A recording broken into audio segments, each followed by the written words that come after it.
Hello, my name is Andy and I am the Village Idiot. I'm armed with a car and a GoPro and an unhealthy amount of time on my hands. I'm using that time to attempt to visit every civil parish in England. You're watching the South Cambridgeshire series, 103 parishes in a district that completely surrounds the city of Cambridge in Cambridgeshire. Let's get to it. Welcome back to South Cambridgeshire, everybody. It's really early in the morning and as you can see, it's still very much dark. It's very misty as well at the moment, which is not helpful. It's I suppose it's just one of the perils of doing this job in the autumn time when there's no light and there's adverse weather. It's just how it is. So I'm beginning this one under a street light. I'm waiting for it to come light, and when I eventually do start walking, we'll be walking around the parish of Coton.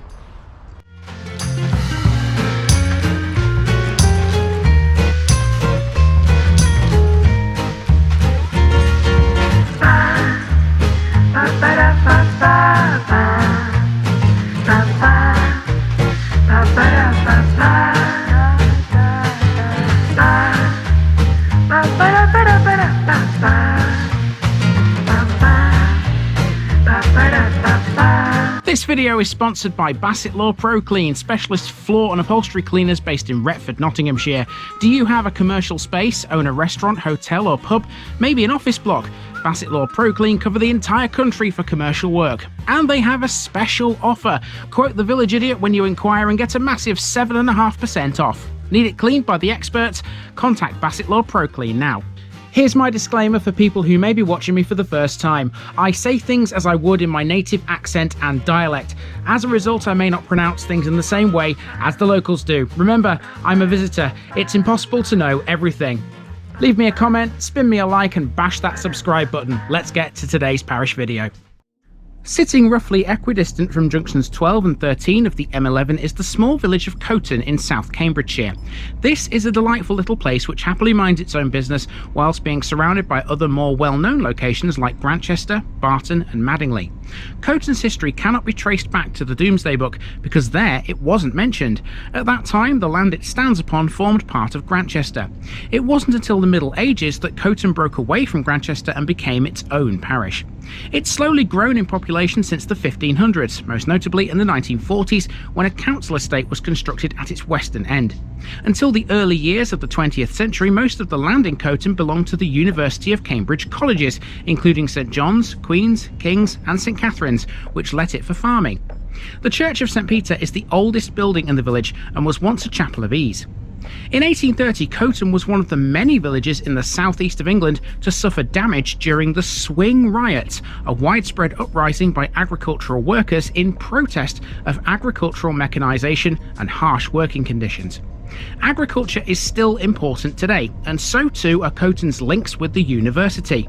Both are tied together thanks to Coton Orchard, which is probably the most well-known landmark here. Let's get walking, folks.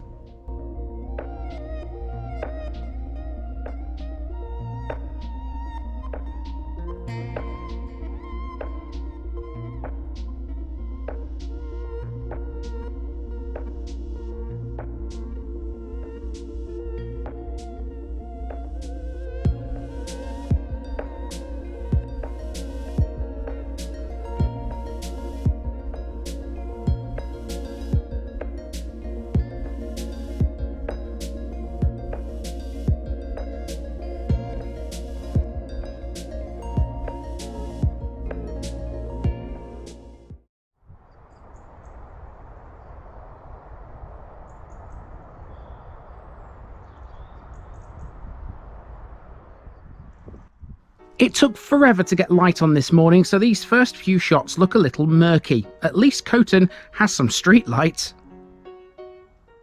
We're beginning our walk at the junction of Grantchester Road and the High Street, where the playing field meets the local pub. The pub is called The Plough and it's also a restaurant. This was voted number 4 in the Times' Top 40 Gastropubs of 2023. Coton has lots of listed buildings. Number 12 High Street is one of them, a thatched cottage. This is late 17th or early 18th century. Nearby is St Catharine's Hall, which is a collection of residences now. Its tower can be clearly seen from the High Street. The high street winds its way to a mini roundabout, and it's here where I first came across a contentious local issue. At present, there's a petition to save Coton Orchard, perhaps the most well-known landmark locally. More on this later. It's clear that speed has been an issue in the past too. Coton is a 20-mile-per-hour zone, and there are many traffic calming measures here. This characterful building is 44 and 46 High Street, the oldest house in the village, dating back to the mid-1500s. Grade 2 listed, this is what it looks like in the daylight, although thankfully the early morning murkiness was now starting to lift. The phone box, which is a book exchange, marks our arrival at the centre of the village, right outside the village hall. It's an experience walking around at this time in the morning when it's still not quite light. The world looks a bit different, you certainly can't deny that. I'll tell you something, because it looks different, you can't say that my channel doesn't have enough variety, because we've seen villages at both ends of the day, haven't we? Early in the morning and late in the evening too. One thing that definitely isn't going to change though is me putting these things on parish notice boards. As you can see outside the village hall here, we have a parish notice board, so if you'll excuse me.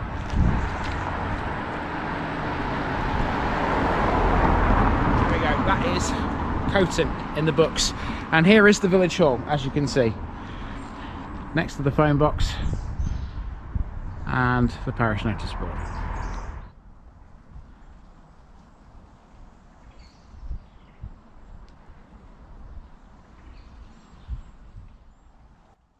The modern village hall opened in 2012. It replaced a former hall which was built in 1931 by local publican Edwin Peacock.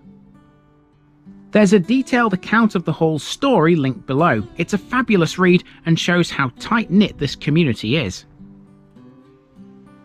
We're now on the village green, looking at the row of cottages that face the church, and the old rectory is behind us. Like many villages, water here was once supplied by pumps. On the green is Coton's late 19th century cast iron effort. Now we come to the oldest building in Coton, the Church of St Peter, originally built as a chapel of ease to Grantchester. It dates back to the 12th century and gradually established its independence from Grantchester over the following 200 years. Some of the original building survives, including the nave, the chancel and the font. Its aisles are 14th and 15th century. Extensive restoration work was undertaken in the 1870s and 1880s, and in 1984 its tower was repaired. Opposite the church is the old National School, which was built in 1848 on a site given by St Catharine's College. It was replaced in 1968 with Coton Primary School. Its former headmistress wrote Coton Through the Ages, which is a local history account that you can buy from the church.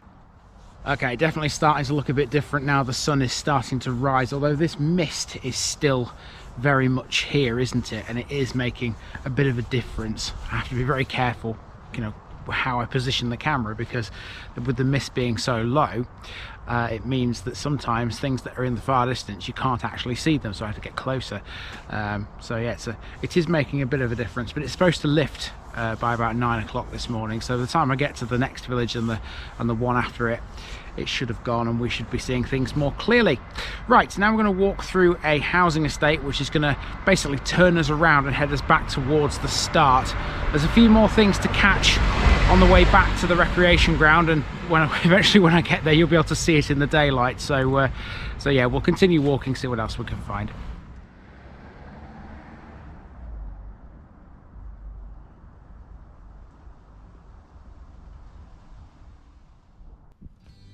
In the 1940s, Coton expanded rapidly with the addition of a housing estate at its western end. This continued into the 1960s. The east was left as it is, so as a result Coton has a skewed population distribution. Most of its residents are lumped together in one corner. Population growth has slowed in recent years, but some infilling has been added in places, like on Silverdale Avenue for example. Coton is now a desirable place for the Cambridge commuter. Historically, it's had a couple of notable residents. They include University Professor of Greek Andrew Downes and Sir John Coke, Secretary of State under Charles I in the 1600s. It's blinking marvellous, that, isn't it? You plan to go purposely to an area that's got a nice little green space, that one over there, and then the day you visit, there's some roadworks there, blighting the look of the green, as it were. Well, that's how it is, isn't it? Okay, so we've reached this road here, and this is a dead end, but there's a path at the end of it, and what this does is it goes down to something called the Manor Field, which we will cross after going over a little brook, a little stream, and it'll take us back to the road where the plough is, and then we're virtually round the entire route, because obviously when I hit the plough, I'm then at the recreation ground and back to where we began. So yeah, lovely little place, this Coton. Just a shame that roadworks are all over it at the moment, isn't it?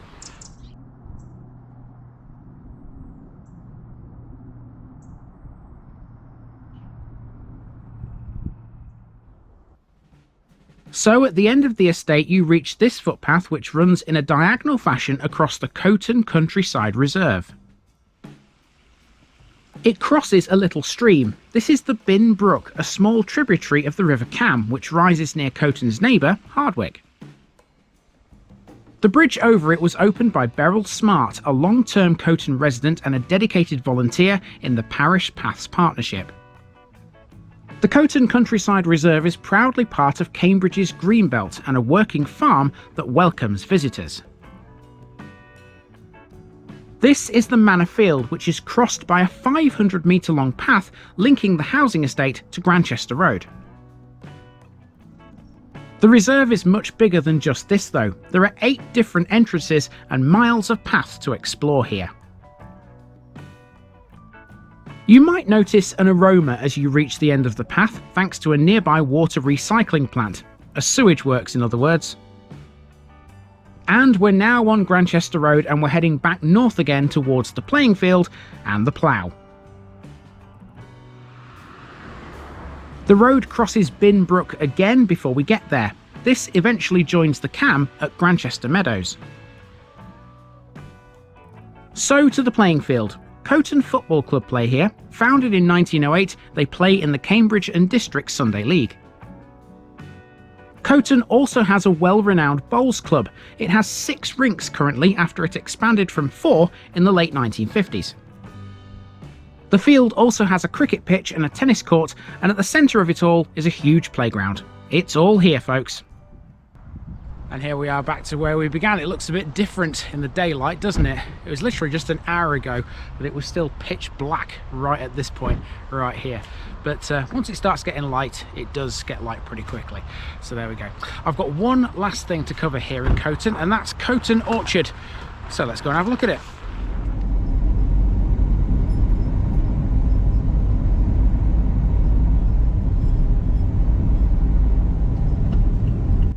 On the road north towards Madingley, you'll find the Coton Orchard Garden Centre. Originally founded in 1922 as an orchard to produce apples for the London markets, it's still going strong today. It's been undisturbed by ploughing or pesticides for decades. Coton Orchard is a patchwork of apple and plum trees, strawberry fields, green pastures and grapevines. These days it supplies a number of Cambridge University colleges with apple juice. It's also a garden centre and a farm shop too, brimming with a wide selection of fresh fruit and vegetables and a wide choice of dry goods, milk and other sundry items. It's also where you'll find Maidenhead Aquatics, who have a selection of tropical fish from the African Rift Valley. The centre even has its very own post office. It's open 7 days a week too. So you can see why this amazing local landmark is valued so very much, and why Coton's residents are keen to see it saved. That begs the question, why is it under threat? Well, I did a little bit of research. The Save Coton Orchard petition revolves around a planned improvement to the local public transport network. The Greater Cambridge Partnership want to build a new bus road or busway across the countryside between the village of Hardwick and the edge of Cambridge, which will have a giant car park next to the A428. Although the road will improve journeys between Cambridge and the town of Camborne, the busway would destroy Coton Orchard and its trees and damage the landscape, views and other habitats. Residents have argued there are less damaging ways to improve bus services, such as providing a bus lane next to the A1303, and at present a coalition of organisations are campaigning for that. The developers say there are no reasonable alternatives and the city needs better public transport to tackle the climate emergency, and that by slicing the orchard into two, they avoid harming a nearby ancient woodland. As a YouTuber, I have to remain impartial on such issues. I've linked the petition below if you agree with the Coton residents on this one. That's Coton visited anyway, and through the mist and murkiness of this October morning, I made my way to the next one. Next up in the series, we'll be looking at the village which Coton was once a part of, and one that's absolutely loaded with history. Bye for now.